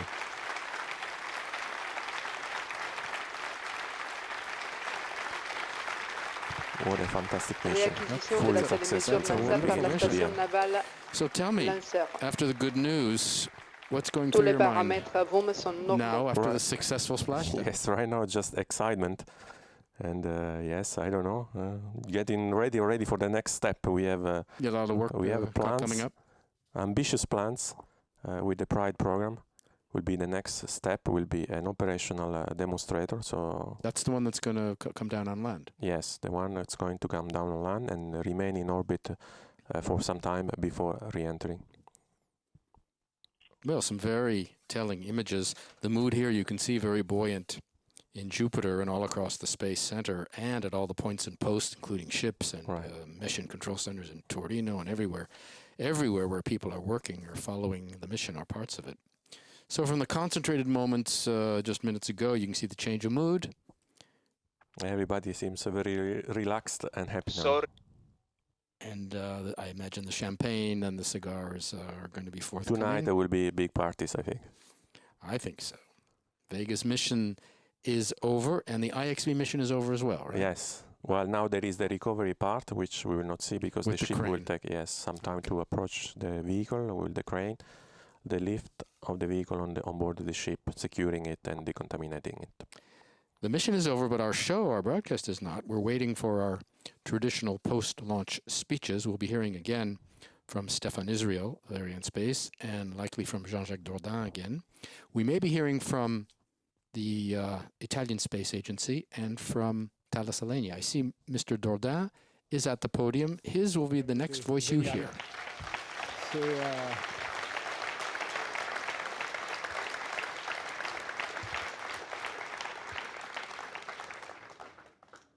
Donc le vol, comme vous l'avez entendu, le vol. Well, as you have just heard, the IXV flight has come to an end, according to plan, in the Pacific Ocean. We have the information. We've seen all of the information that was available throughout the trajectory as soon as we recovered the signal. Everything was nominal. It couldn't have been better, but the mission itself is not yet over, because now it's going to be necessary to analyze all of the data that was collected throughout the flight. Even though there was the 40-minute blackout period, which was quite normal, we do have onboard recorders that make it possible to gather all of the data for the entire trajectory. So the data analysis part of the work is to begin soon.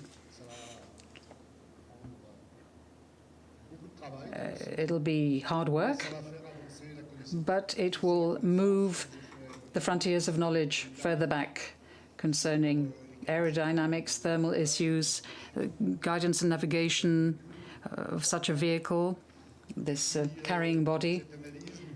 And thanks to such analysis, it'll be possible to prepare for the next step. It's already got a name. It's called Pride. It's a good name. You'll see. We've got initial funding that's going to make it possible for us to start the work. We don't have the funding all the way through, but we've got enough to start and to make a serious start to the work. And we're continuing to work towards further innovation, because it's in that way that Europe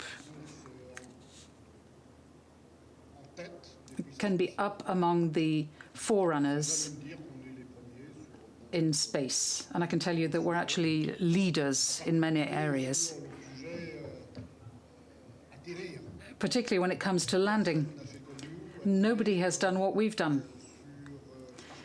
landing pretty well everywhere in the solar system.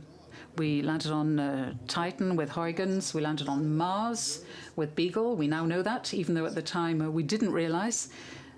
Beagle did actually land on Mars. And we landed on the comet Chury with Philae, the lander. And here, this was a landing on Earth.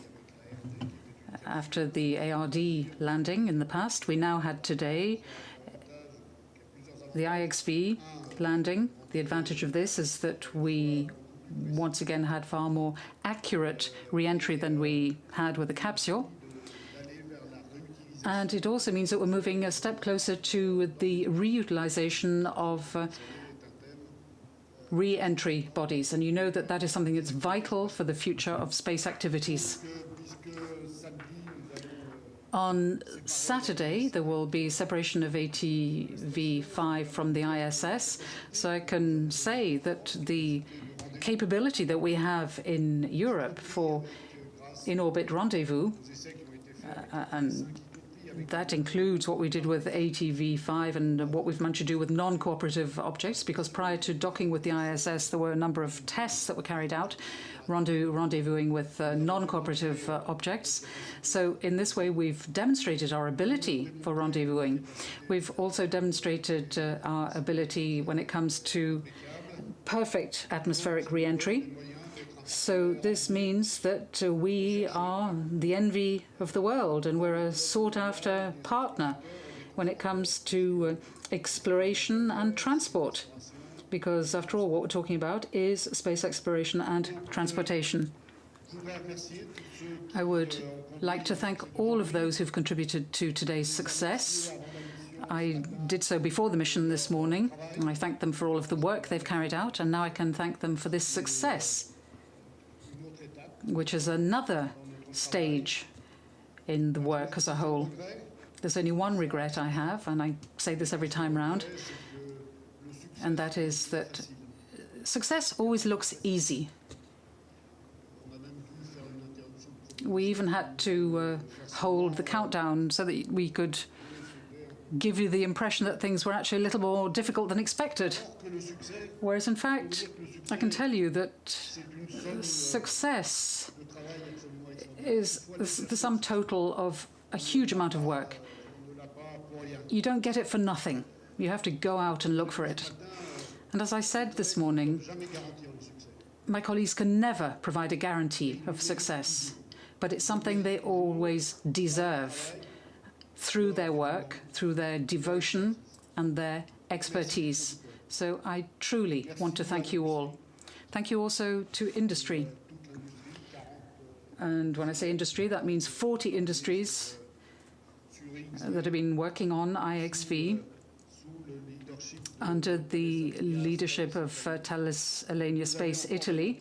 Once again, you've demonstrated today that you are a highly competitive, world-class industry. So you, in industry, you can be proud of what you're doing. Thank you also to CNES, and particularly to the CSG. I thanked them earlier on for Vega, so now I can thank them for having taken such good care of our very precious vehicle. In other words, the IXV. Thank you also to Arianespace for having prepared this launch. Thank you to the control centers. Once again, they have shown that we're the best pilots in the world. We just need to take a look at the accuracy of the trajectory. Thank you to my colleagues at ESA, particularly to the Launcher Directorate. It really did have a significant role to play today. And, well, I actually came from the Launcher Directorate myself, so I'm particularly fond of it, even though I say that there's just one ESA. When I say affection, it might also be nostalgia to a certain extent. Anyhow, the Launcher Directorate has shown that it can prepare a ministerial council that was a very tough one to prepare, and at the same time give us such an excellent mission. So well done, bravo. And I tend to start usually with the member states, but for a change, I'll refer to them now at the end. Thank you, member states, for having placed your trust in ESA. When we say ESA, after all, we mean the member states. It's the member states that are the owners of ESA. The Director General is only the operator. So thank you to all of the member states. They, after all, fund a large part of the CSG. And also thanks to the participating states in IXV, once again under the leadership of Italy. As you see, there's something in common. If you take Vega and IXV, it's Italy and Italian industry. But there is a common core if you take a look at Vega and IXV in other countries, France, Switzerland, Belgium, Spain. They provided tremendous support to Italy for Vega and IXV, and specific support has come from Sweden and the Netherlands, and also Netherlands and Portugal. Ireland and Portugal on IXV. Just goes to show that no member state is a small member state. ESA programs need leaders. The optional programs, if they're to be sound and solid, need a leader. Because there's an owner. As soon as you've got a leader, there's an owner. So thank you, Italy. I said this morning that it's difficult to be the leader. You're the ones who take most risks. You're the ones who support the program when it's facing difficulties. And I can say that Vega and IXV went through difficult times. That's normal. You have to take risks. But you were always there. You have a reward, nonetheless, and that is that in Italy you've developed an industrial and technological capability that's unique and that will be valuable for the future. So it's a real investment for the future. You've also created a network of friends with the participating states who worked with you, because they were all present whenever you needed to consolidate Vega and IXV. So thank you, one and all. Whenever I see a successful mission, it's a great reward for me. Here, in this case, it represents 7 years of hard work and stress. Today, it was just 100 minutes of stress and tension. A few minutes of pleasure and emotion now. But the pride will remain with me throughout. Thank you.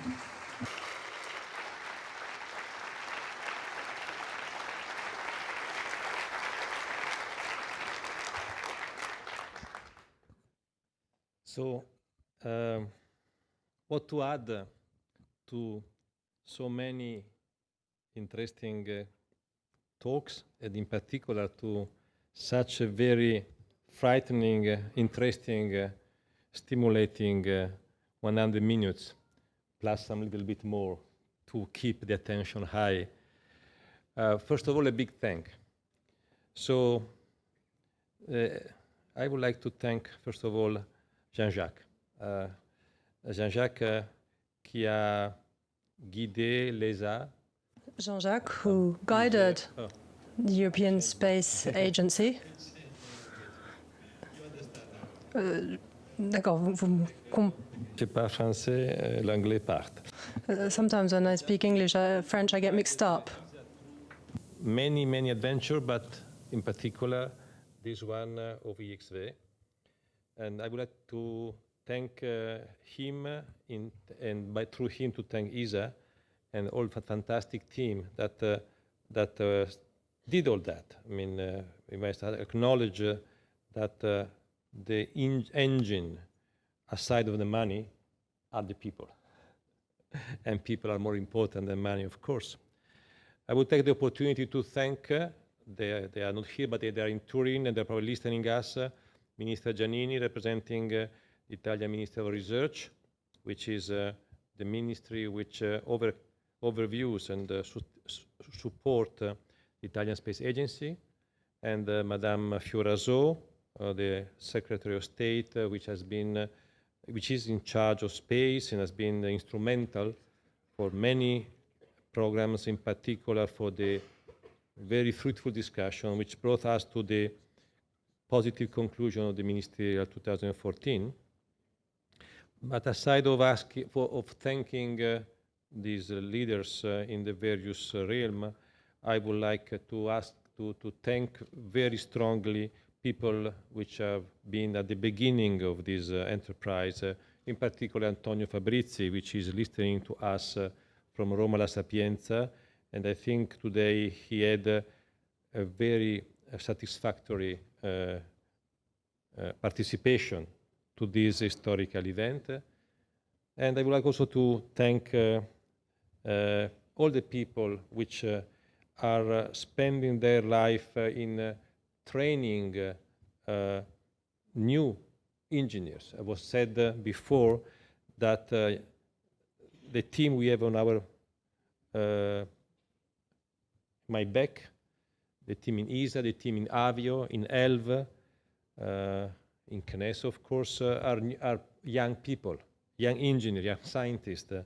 And without the university and the research and the driving force of people like Antonio Fabrizi, Marcello Onofri, and many others, we will not have the possibility to have these people working today and the new generation following us. Because space is slow, can be very fast as today, but typically it takes a decade from the idea to the development, to the finding the money for that, to the completion, to the success, sometimes even 20 years, sometimes even 30 years. And the existence of ESA demonstrates that the only way to achieve success in this field is to have people looking for far away, the giants, which give us their direction, or the people on the shoulder of the giants keeping the direction for enough time, other people working on that, and all of that is possible only through international collaboration. The first time I came to this beautiful location, which is this Kourou base, I felt to be home, because this is really Europe. It's Europe at its best. I told Jean-Jacques the other time, people coming here are proud to be European, because they see the strength of countries working together and not making war together, as was used in the past. And the success is exactly because this is going on for 50 years, and hopefully will go on for many more decades, because space is just at the beginning, and we are just scratching the potential of what can be provided through collaboration in space. Of course, I have to thank many of my Italian colleagues, has been said repeatedly, that this is an Italian-driven project, but I admit that without the collaboration of all, in particular the collaboration with France, no doubt about it, this would never been possible. But let me thank the people in Cira, they are listening to us, a lot of young people, facilities and ideas which have contributed to that and will contribute more in the future. The people in Altec, which have taken over the control of the mission and do the second phase. I know there are 500,000 people there participating to this event, a similar number in Cira, the tremendous participation in Italy to this successful project. And of course, the industrial partners led by TASI, Arianespace in Italy, and Selex, and of course many others. The list of companies working on that is very, very long. So, Pride to be European, and Pride is also the name of the forthcoming activity in this field. What to do next is not easy. Defining the future takes vision, risk, not be afraid of making a mistake. But clearly, in order to develop reentry technologies, we have to have a reentry program. Somewhere in the future, we should know what to do, what to reenter. People, samples, space planes, whatever. We have to have an idea how to proceed. The step we did today is a tremendously important one, but it's just one step of a long journey.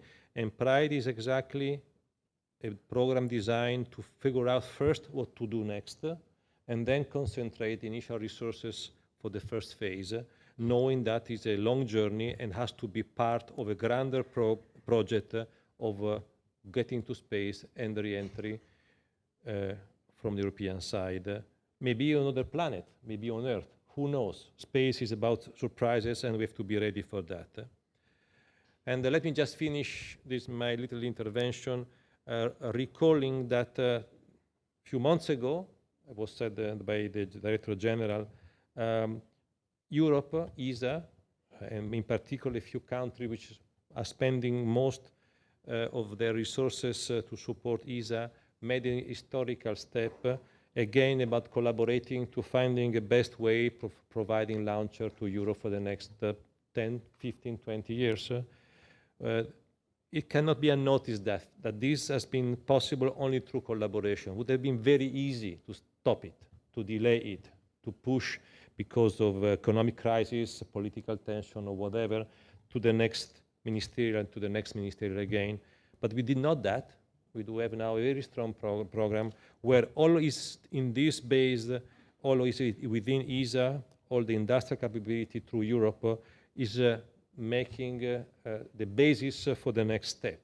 We can be very ambitious. I mean, when we hear numbers about what this base and Arianespace and ESA has done on the satellite, on the launcher in the last several tens of years, it's just amazing.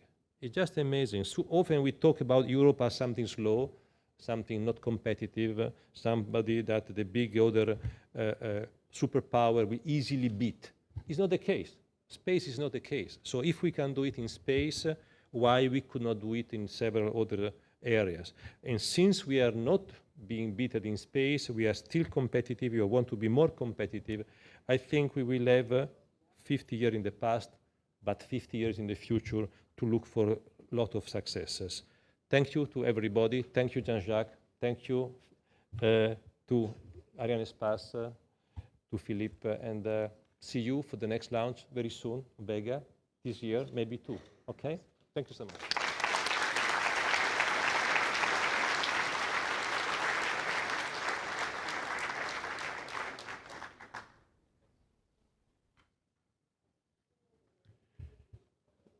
Well, it has been an extraordinary journey since 2009 when we started, and the last 100 minutes have been really exciting.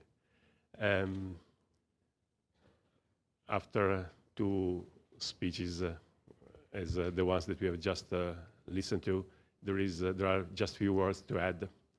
First of all, I'd like to thank all the industrial consortium. It has been a wonderful team made of people with passion and motivation. I think it has been a really great experience to meet any person of the team, and I think we have demonstrated that Europe can do great things when cooperation is established. I think the 40 companies that have worked in this project have proved to be a really integrated and excellent team.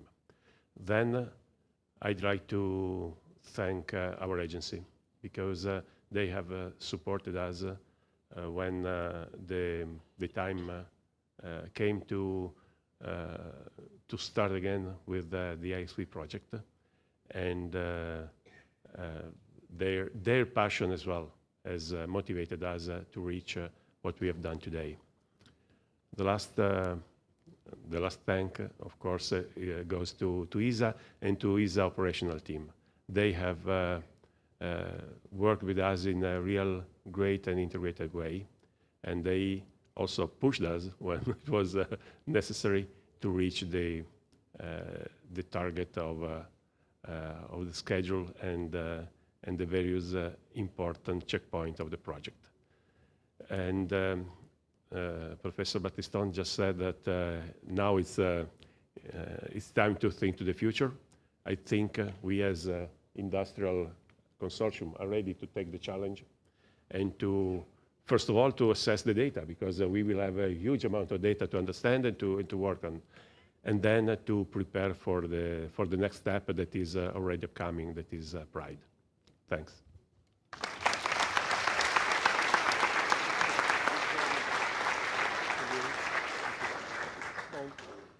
Écoutez, il me reste à vous remercier tous. I'd quite simply like to thank all of you. You've witnessed an exceptional event. It was a mission from beginning to end, right from the very start through to the end. That's not something that happens every day, but it was the case today. And I hope that you will take with you an unforgettable memory. I certainly won't forget it.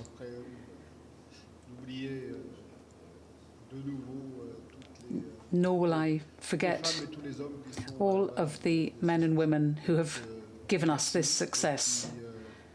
Many thanks, and see you soon, because there's a lot more to come this year. Thank you.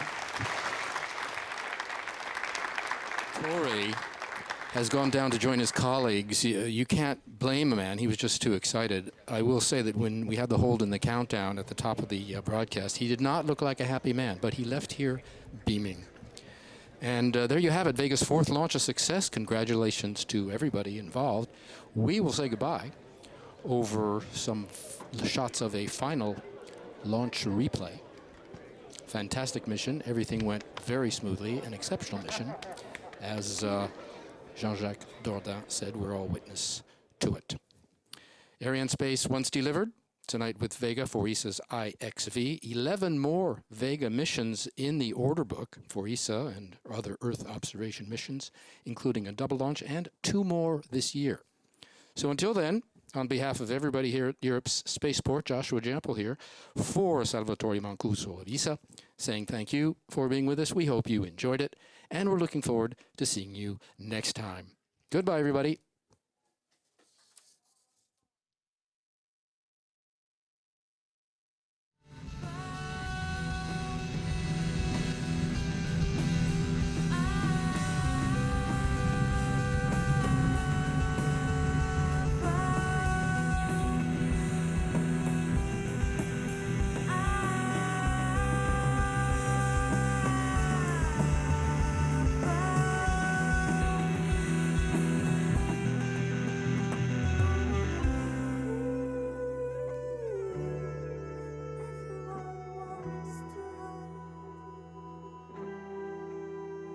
I wanna